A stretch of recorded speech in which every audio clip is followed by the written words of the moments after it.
자, 여러분, 이제 모음 탈락 들어가도록 하죠. 그런데 모음 탈락 들어가기 전에 여러분들에게 몇 가지 강조하고자 하는 것은 지금 이 시간에 하는 내용들은 모음 탈락이나 반모음 첨가나 뭐 이런 내용들은 또 좀 이따는 반모음하나 중세 문법에서는 중요도가 높지 않아요. 그래서 기본적으로 개념 정도를 제대로 알아두시면 되거든요. 개념 정도를 제대로 알아두시면 되는데 현대 문법에서는 중요도가 높아요. 현대문법에서 중요도가 높으니까 현대문법을 공부하실 때는 조금 이따 여러분들에게 그 현대문법에서 이걸 봐야 된다, 좀 이걸 봤으면 한다, 이런 이야기를 할 건데요. 간단하게 이야기할 건데, 현대문법 공부하실 때 제가 제시한 그 관점 분명히 공부를 하셔야 돼요. 아셨죠? 중세문법, 지금 이 시간에 들어가는 중세문법은 그냥 개념, 용례, 뭐 이런 게 있구나, 이런 정도만 하면 되겠고요. 자, 모음 탈락. 단모음과 단모음이 결합할 때 둘 중 하나의 모음이 탈락하는 현상이라고 했습니다. 단모음과 단모음이 결합할 때. 현대국어 똑같잖아요, 여러분. 자, 기술 한번 해보도록 할게요. 이렇게 원래는 뭐 책들을 보면 그렇게 되어 있는데, 그냥 상관없이 두 개로 나눠버리겠습니다. 가 어떨 때, 두 개로 나누니까, 이걸 묶을 필요가 없지. 가 어떨 때 떨어지냐? 가 어떨 때 탈락이 되냐? 조건, 어떤 때 탈락이 되죠, 여러분? 뒤에 어가 있을 때. 그 다음 또 뭐가 있죠, 여러분? 자, 아나 어가 또 탈락이 되는 경우. 어떤 때죠? 조건 똑같아요, 여러분. 그래, 현대국어의 모음 탈락의 예를 들었는데 중세는 엄청나게 뭐가 달라질까요? 아니죠. 중세 같아요. 중세하고 차이 나는 건 이게 있었다는 거죠. 뭐죠? 아레아. 현대국어에는 없는 아레아가 있었다는 것. 그러니까 아레아가 소실되니까 이 으만 남아서 현대까지 이어져서 꿋꿋이 계속 규칙적으로 다른 모음을 만나면 탈락이 되는 모음 탈락을 보여주고 있죠. 자, 그래서 이것만 뭐 크게 차이가 나겠습니다. 그러니까 1번이나 2번은 모두 다 현대 국어와 차이가 거의 없어요. 거의라는 건 100%는 아니라는 거죠. 자, 뭐죠? 1번은 아레아가 있었다. 중세 때. 2번은 현대 국어에서는 얘는 기본적으로 규칙적으로 일어나는 데 반해서 지금 여기서 보시는 것처럼 이건 불규칙적이네요. 그쵸? 이렇게도 되고 이렇게도 된다는 건 수의적이라는 것을 말하는 거죠. 이 차이, 그러니까 이 사소한 차이만 가지고 있네요. 3번은 중세 국어만의 특징에 해당이 돼요. 자, 그래서 영어 어간의 마지막 모음을 탈락시키는 것. 현대국어나 중세국어나 같죠. 차 플러스 그러면 뭐죠? 아래아가 탈락돼서 이렇게 이루어졌고요. 차 플러스 아래아 탈락되니까 촘이 됐습니다. 스 플러스 크 플러스 자, 현대국어와 차이 전혀 없죠, 여러분. 현대국어와 똑같습니다. 스 플러스 하이픈 생략. 스 플러스 그러니까 당연히 탈락 이루어지고 써가 됩니다. 크 플러스 어도 마찬가지죠. 크 플러스 어도 당연히 앞에 있는 가 탈락되고 그 다음에 이제 커가 되는 거죠. 현대국어 가꾼. 자, 2번을 바라보면 동음 탈락이 해당이 되죠. 여러분 칠판에 판서를 했던 현대국어의 지금 동음 탈락의 규칙을 보시면 됩니다. 자, 현대국어 같은 경우는 가 플러스 그러면 라고 절대 하지 않죠. 그냥 가입니다. 말 그대로 동음이 앞에 있는 모음이 탈락이 됐습니다. 영어의 어간의 모음이 탈락이 됐는데, 자, 중세는 가도 되고 가의 형태로 나타난다. 그러면 현대 국어와 달리 수의적이라는 것을 보여준다는 것이 되겠죠. 밑에 지금 PPT 밑에 어간의 모음 탈락으로 여러분들 보는 자료에는 당연히 없죠. 이건 현대 문법을 공부할 때 여러분들이 꼭 공부를 해둬야 되는 겁니다, 여러분. 현대 국어를 공부할 때 저 경우는 왜 어간의 모음으로 탈락되냐? 아니, 앞에 있는 가가 아니라 뒤에 있는 이게 탈락이 됐다고 바라볼 수도 있지 않냐? 그런데 학자들은 대다수 앞에 있는 얘가 탈락됐다고 바라본다. 그럼 여러분들은 현대문법 공부하실 때 그 관점 분명히 공부를 해두셔야 되겠죠. 자, 그 다음 3번만 다르다고 했는데요. 우로 끝나는 어간뒤에서 어미에서 첫 모음 오우가 탈락하는 것이라고 했습니다. 그러면 뭐죠? 그래서 봄이 되죠.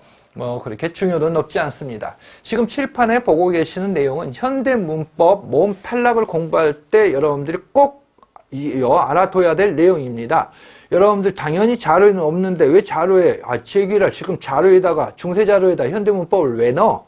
자, 수업 설명에 어떤 편의성이나 여러분들 강조하는 내용을 위해서 지금 PPT에만 제시하는 내용이지 제 교재에 있는 내용을 그대로 끌고 와서 갖다 붙였습니다. 이 관점 여러분들 꼭 현대의 문법을 하실 때 공부하시기 바랍니다. 자, 의문의 첨가입니다. 의문의 첨가는 반모음 첨가인데요. 제가 머릿속에 기억하고 있는 여러분들 혹시 제현대 문법책을 가지고 있다면 제가 여러분들이 반모음 첨가를 한번 펼쳐보시고 제가 여기에 썼던 개념을 그대로 읽어볼게요. 주로 모음으로 끝나는 치연이나 용언의 어간 형태소 뒤에 단모음으로 시작하는 조사나 어미가 결합할 때 반모음이 첨가되는 현상. 그래서 체연과 용언 둘 다 나타나요. 체연과 용언 둘 다 나타나는데, 자, 우리 현대구에서 반모음 현상이라는 것은 단모음과 단모음이 직접적으로 만나는 것을 막아주는 거예요. 그래서 뭐죠? 반모음이 되는 것을 말하는 거예요. 예를 들면 체연에서 일어난 반모음, 자, 진명아라고 할 때 진명야라고 하지 않죠. 진명야라고 하지 않는데 그 이유는 뭡니까? 얘는 모음 사이에 뭐가 있습니까? 자음 음소가 있기 때문이죠. 음운이. 그런데 영수야 같은 경우 영수 플러스 시금 아가 결합된 거죠. 형태설 분석하면. 근데 우리는 영수아라고 하지 않고 영수야라고 부릅니다. 그러면 얘는 모음과 모음이 직접적으로 만나죠. 그래서 단모음과 단모음이 직접적으로 만나는 것을 막아주기 위해서 자 뭐죠? 첨가가 됩니다. 자, 그래서 이건 중세는 뭐냐? 중세 단모음이나 반모음이로 끝나는 형태수 뒤에 모음으로 시작하는 모음으로 시작하는 문법 형태소가 올 때 전설 계열의 이나 용언 어간 그러니까 원순 계열의 오우가 첨가되는 현상 개념 확실히 알아두시죠? 자, 이게 일어나네요. 그래서 이제 우리는 이 첨가부터 바라보도록 합시다. 반모음 이로 끝나는 형태소 뒤에서 일어나는 현상이다. 반모음 이로 끝나는 형태소 뒤에 모음으로 시작하는 문법 형태소가 올 때 이가 첨가된다. 자, 중요한 건 얘는 규칙적이라는 것이 되겠네요. 그쵸? 우리 규칙적으로 일어난다 라고 되어 있는데요. 자, 우리가 규칙적이다. 반모음 이로 끝나는 경우 형태소 뒤에 모음으로 시작되는 문법 형태소가 올 때 현대국어 같은 경우는 여러분 표준발음법 22항이죠. 왜, 위, 이로 끝난 용은 뒤에 어나 오가 오는 경우 반모음이가 첨가되어 발음되는 것 여러분들 다 알고 있는 내용이 뭐예요?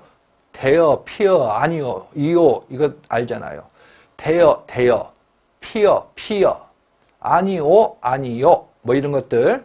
그 다음에 용언 어간이 에로 끝나는 경우 반모음이가 선택되고 또 오로 끝나는 경우 반모음, 원순모음계 반모음이 선택되는 것 어떤 예가 있을까요? 여러분 개 플러스 어 그러면 개여, 개 이렇게 시연되죠. 그런데 현대국어에서는 제가 왜 이걸 계속 이야기하고 있냐? 규칙적 현상, 중세에서는 이게 규칙적 현상이다.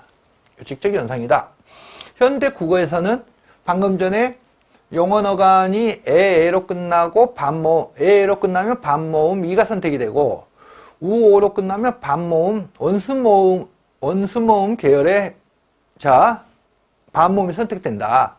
얘는 일정하지 않아요. 그러니까 표준 발음으로 인정이 안 돼요, 여러분. 불규칙적이기 때문에. 근데 얘는 다시 한번 규칙적 현상이라는 것이 되겠네요. 자, 반모음 이로 끝나는 형태소 뒤에서 모음으로 시작되는 형태소가 나타난다. 그런 경우에는 반모음 이가 다 첨가가 돼요. 다. 네 플러스 아 그러니까 자 이가 첨가돼서 네 야가 되고 다외 플러스 아 반모음 이로 끝나죠. 그러니까 뭐죠? 모음으로 시작하는 어미가 결합되니까 다외 야가 됩니다. 아하, 이게 차이가 나구나.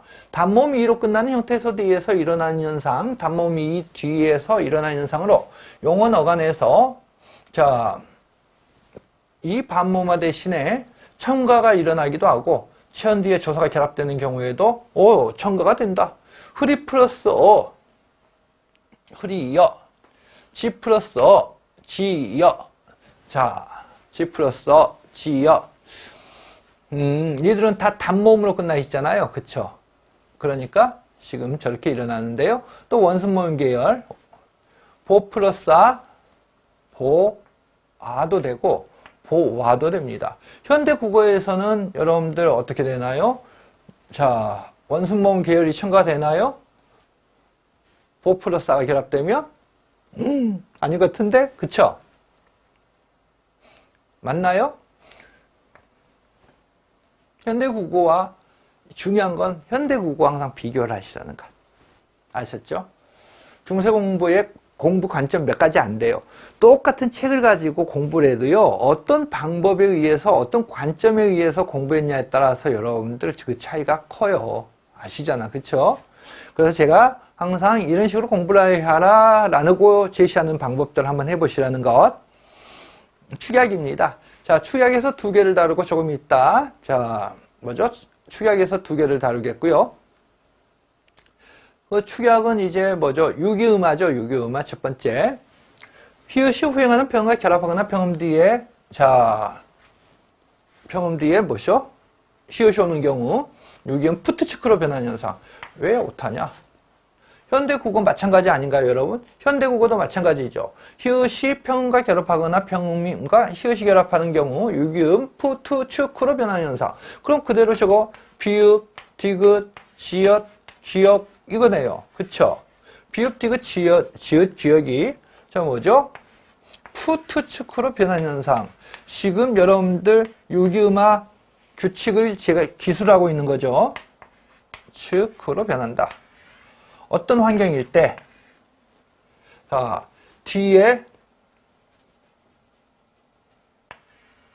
히읗의 뒤에 또는 히읗의 앞에 평음이 오는 경우, 얘들이 오는 경우, 제가 규칙을 기술했는데요. 뭐, 큰 차이가 없군. 히읗 플러스 평음, 근데, 히읗 플러스 히읗이 앞에 나오는 경우, 평음이 후행하는 경우, 키읔, 피읍, 두 가지 경우만 보이구나. 자, 그건 뭐 중요한 건 아니니까, 나 플러스 코, 나코. 자, 돌 플러스 과, 히읗 플러스 과니까 돌과. 현대국어와 중세국어의 차이는 현대국어는 표기가 아니라 발음의 변화를 일어나는데 중세는 발음과 표기 다 일어난다는 차이점이 있군요. 자, 그 다음에 돛굿, 히읗과 기역이 만나니까 당연히 이건 중학교 때 배울 거예요 아마. 그러니까 중학교의 유기음화, 즉 겉센 소리 대기, 고등학교 1학년 때도 배우죠. 그걸 알면 당연히 중세도 똑같다는 걸 알게 될 거예요. 자, 평음이 앞에 있고 히읗이 후행하는 경우는 트, 푸, 츠의 경우만 발견되고 있군요. 디귿 플러스 히읗, 같아. 자, 티읕으로 바뀌어졌고요. 비읍과 히읗이 만나니까 자피. 현대국어와 같습니다. 현대국어 차이점은 딱 그거밖에 없어요, 여러분. 뭐죠? 현대국어는 발음의 변화만 이루어지는데 표기의 변화가 이루어지는 게 아니고 중세는 표기까지. 자, 유기음화가 일어나지 않는 경우는 영어 어간 히읗이 결합된 복합어. 아하. 지금 보니까 1번과 2번의 경우는 다 영원이네요. 그쵸? 복합어라는 것은 파생어와 합성어를 말하는 거잖아요. 파생어, 합성어. 자, 이것도 영원인데 보니까 가닥하 그럼 영원이 되잖아. 그쵸? 가닥이랑 어근 플러스 하가 결합되어 있다. 그래서 가닥하, 자, 가득하다, 뭐 이런 형용사가 됐는데 문제는 지금 영원이냐 아니냐가 구별 기준이 아니다. 이건 이제 분명 방금 전에 읽어내셨을 거예요. 영원이냐 아니냐가 구별 기준이 아니라 복합어냐 아니냐 이게 이제 구별 기준이 되는 거예요. 그쵸? 그래서 여러분들 체크를 해두고 파생어, 합성어의 경우에는 유기음화가 일어나지 않구나 라는 것을 여러분께서 파악하시면 되겠죠. 답답, 어근, 답답과 그 다음에 뭐죠? 파생접사, 하가 결합돼서 답답하, 형용사로 파생이 됐네요. 그쵸? 그런데 중요한 건 형용사로 파생이 되는, 뭐로 파생이 되든 간에 얘가 지금 파생이 됐다는 것 자체가 중요한 거죠. 그래서 이렇게 파생어나 합성어의 경우에는 영혼의 경우에도 뭐가 되는 거죠, 여러분? 유기음화가 일어나지 않는다. 아셨죠? 영원이 기준이 아니라 복합어냐 아니냐가 기준이 된다는 것. 자, 반모음합니다.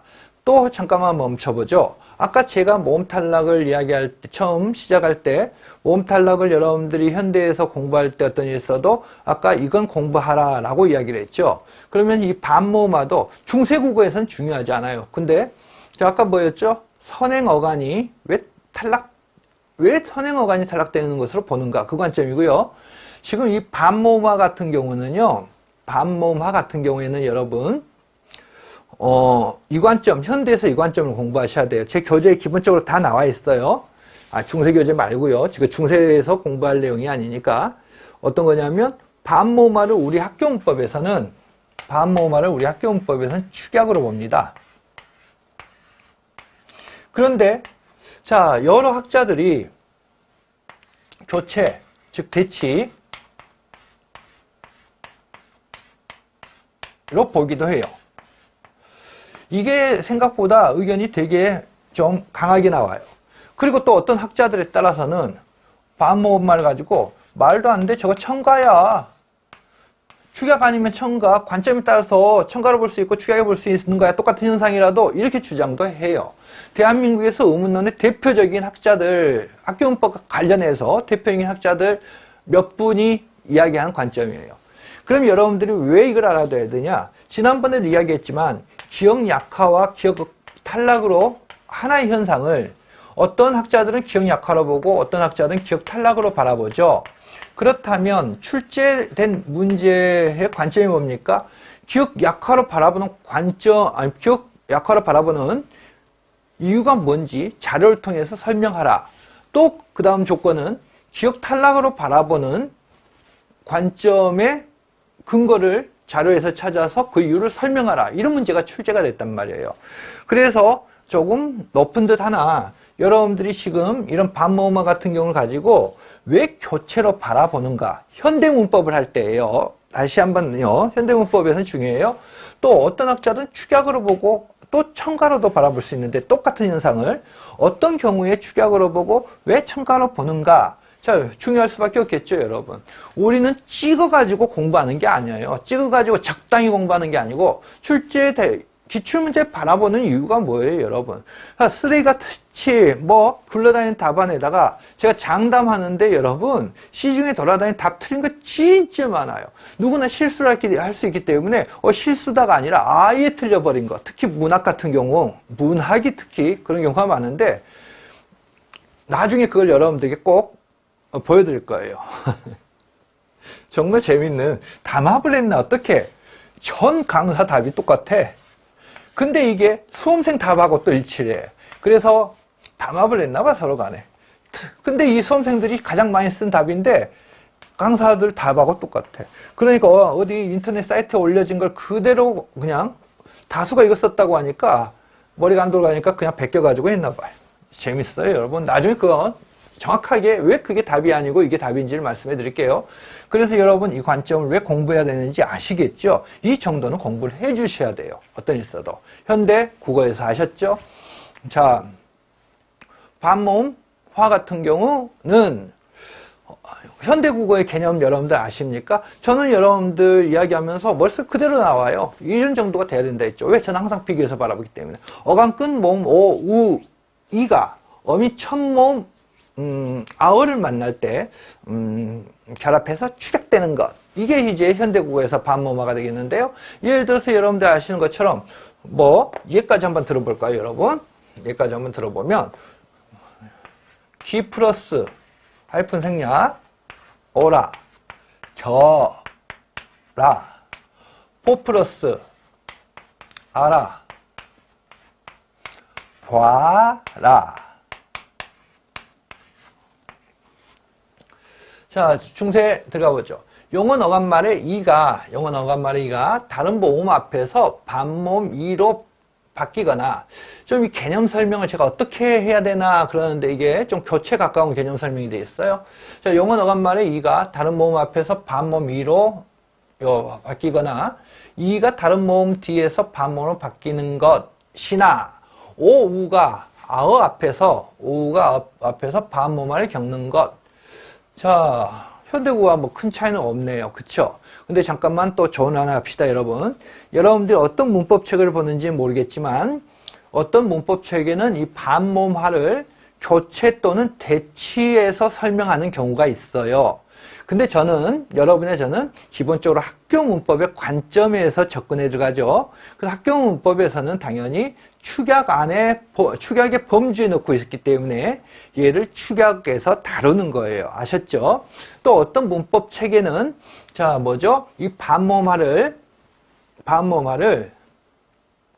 자, 뭐죠? 반모음화를 아까 이야기한 것처럼 뭡니까? 첨가로도 보고, 그 다음에 이 축약으로도 보고, 그 다음 또 교체로도 본단 말이에요. 근데 제가 이걸 넣은 이유는 현대학교 문법에서 축약으로 넣기 때문에, 그래서 여러분들 현대학교 문법에서 방금 이런 반모음화 같은 경우를 왜 교체로 보고, 왜 축약으로 보고, 왜 첨가로 볼까? 이런 관점을 공부를 해둬야 된다고 강조한 이유예요. 아셨죠? 자, 그리고 이제 들어가기 전에 또 여러분들이 의문 변동을 공부하실 때는 언제나 자음체계나 모음체계가 여러분들의 입력이 돼 있어야 된다고 말씀드리는데요. 설마 이중모음이 뭔지 잊어버린 사람들이 있을까봐 그런 높아시면서 여러분들에게 지금 요 앞에서 다뤘던 이중모음 다시 끌고 들어와요.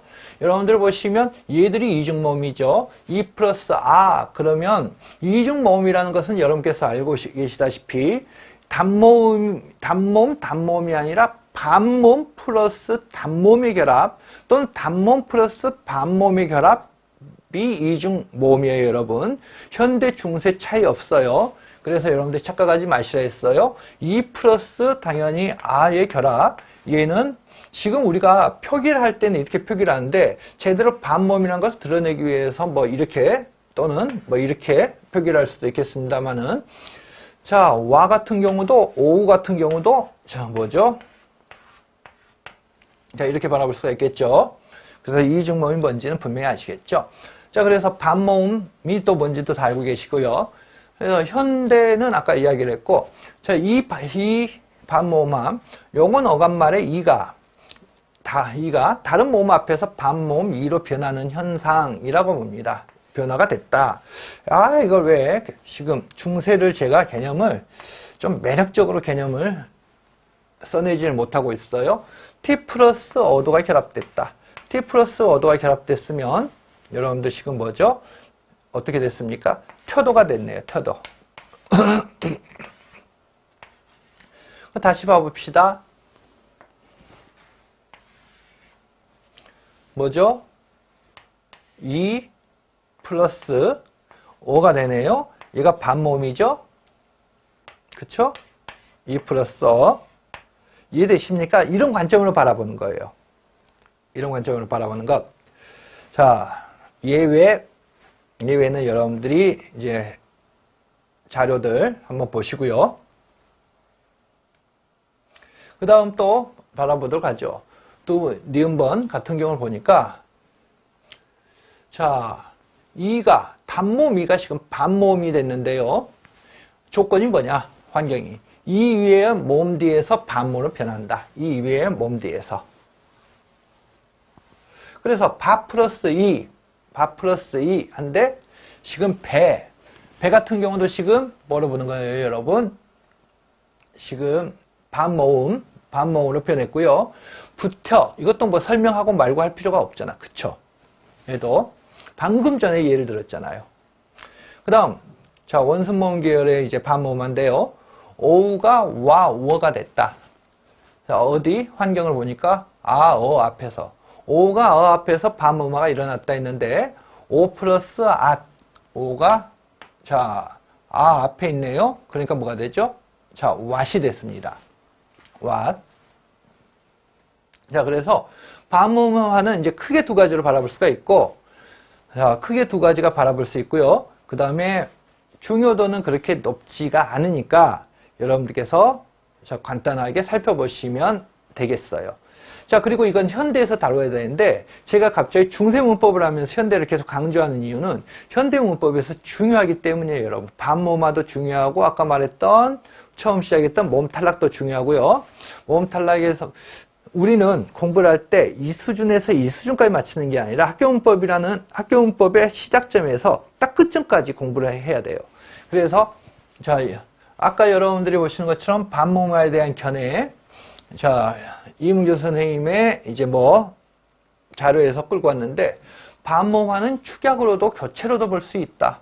둘 또는 세 음소가 하나의 음소를 줄였다고 보면 축약이 되는 것이고 하나의 음소를 줄였다고 보면 축약이 되는 것이고 단순 모음이 반모음으로 바뀐 것을 에다 초점을 둔다면 교체 현상이 될 수 있다라고 돼 있어요. 그래서 여러분들이 지금 여기 이 하나만 가지고 똑같은 것들이니까 하나만 봅시다. 이와 어가 결합돼서 얘는 뭐죠? 하나로 줄었다는 관점이에요. 그럼 이 관점은 뭐죠? 축약의 관점이죠. 똑같은 현상인데 이와 어가 결합됐어요, 여러분. 그래서 이어가 됐어요.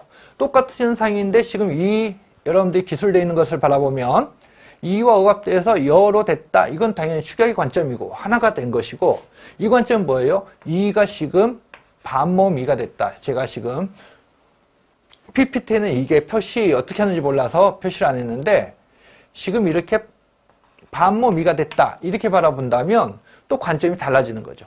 이해가 되시죠? 단순모음이 반모음으로 바뀐 것에 초점을 두면 교체 현상으로 바라본다는 것. 자, 이 정도에서 여러분들이 알아두시면 되겠고요. 참고로 지금 현대문법을 제가 반모음을 들어간다면 되게 깊게 들어갈 거예요. 아셨죠? 근데 중세문법이기 때문에 지금 현대를 강조할 수밖에 없는데 간단하게 설명하고 끝나는 겁니다, 여러분. 자, 여기에서 요 마무리하고 요 시간은 의문현상의 변화.